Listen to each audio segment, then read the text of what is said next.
This is our project of blogging heads for English class by Camila Toro and Antonia Pulido. Our topic that we're going to discuss today is Israel and Palestine. I'm a supporter of Palestine. And I'm a supporter of Israel. We will be using the forensic rhetoric, and we will use ethos, pathos, and logos to support our side. Hope you enjoy. Thank you.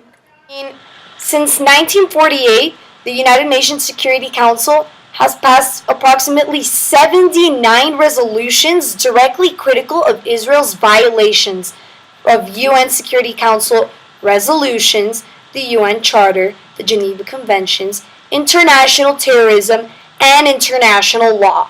So here we can see that Israel is automatically an attacker in this situation. They violated conventions, they violated treaties, and they're a perfect example of violence in the conflict. They're the ones who are bringing terrorism, they're shooting rockets, they're killing thousands, maybe even millions of civilians in this whole conflict. Well, a Palestinian supporter, as Benjamin Netanyahu, our Prime Minister, states, he says, "I don't think Israel can accept an Iranian terror base next to its major cities any more than the United States could accept the Al-Qaeda base next to New York City."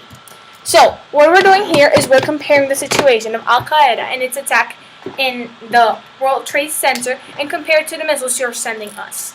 Also, as we go back in time into the major Spain civilization and how these European countries had the opportunity to travel to America and colonize America without any person or any other state back in the old world, blaming on them for taking the advantage and building their own cities and their industrialism in places in order to make the world a better place. So I believe that Palestine, who were making our cities in your country, I believe we can blame you because as many important people like our Prime Minister and the Supreme State of Spain has the ability to do so, then why are you blaming us that we're attacking you and then send us missiles so you kill millions of people who live in Israel? I think that analogy is completely unreasonable due to the fact that during the Spanish conquest, they killed millions of Native Americans. And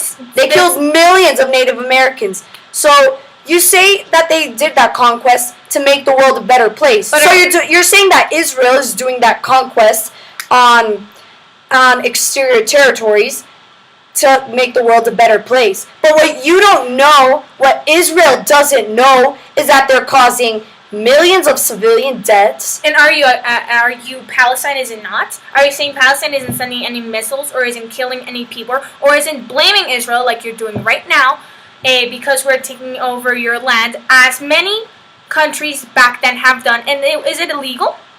Yes, according to the UN resolutions that they had established in 1948, yes, it actually is a violation of the United Nations resolutions.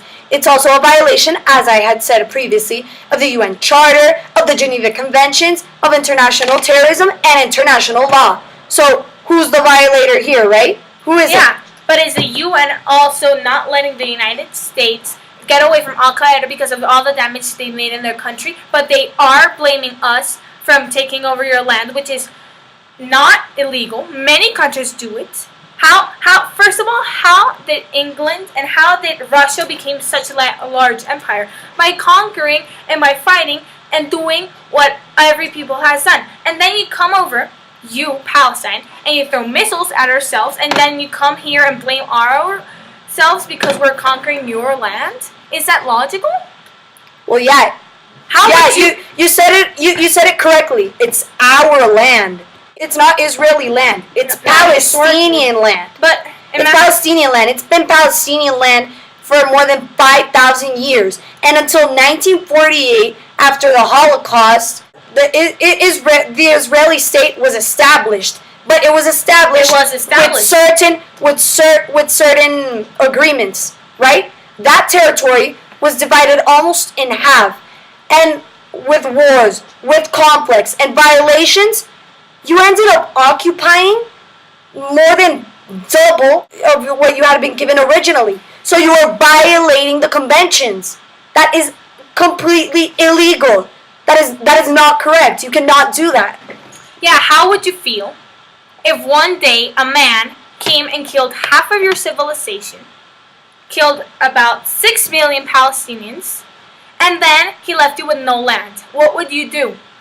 Don't tell me you would go someplace and not do anything. You would go to where they told you to go and go there and stay there as the Israelis did. But no! And then when we go there, as we did, and we conquer more and industrialize more, because we have the right to conquer, you come here, how would you feel if you had no land? How would you feel if they killed half of your race? You don't have the right to conquer. You do not have the right to conquer. Under any United Nations protocol, do you have the right to conquer or invade or establish settlements in any other place, as the Israeli government has been doing recently, that they've been trying to establish settlements, and that's their only interest. It's to expand their land. That's all they want to do. They don't care about international protocols. They don't care about international law. All they're doing is establishing settlements in foreign countries to expand the Israeli territory. And then you come at us and you throw missiles and you kill almost all of our civilization over again. How would you feel? How would you feel if for over 5,000 years you lived in a specific place? You lived there. Your ancestors were from there. Your history was there. Would you suddenly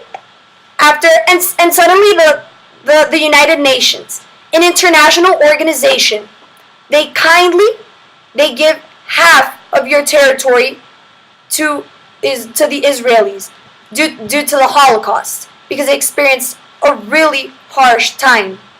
So now, how would you feel if your territory was broken almost in half, and then later you were left with no territory because those Israelis were selfish and only wanted more and were never satisfied with what they were given?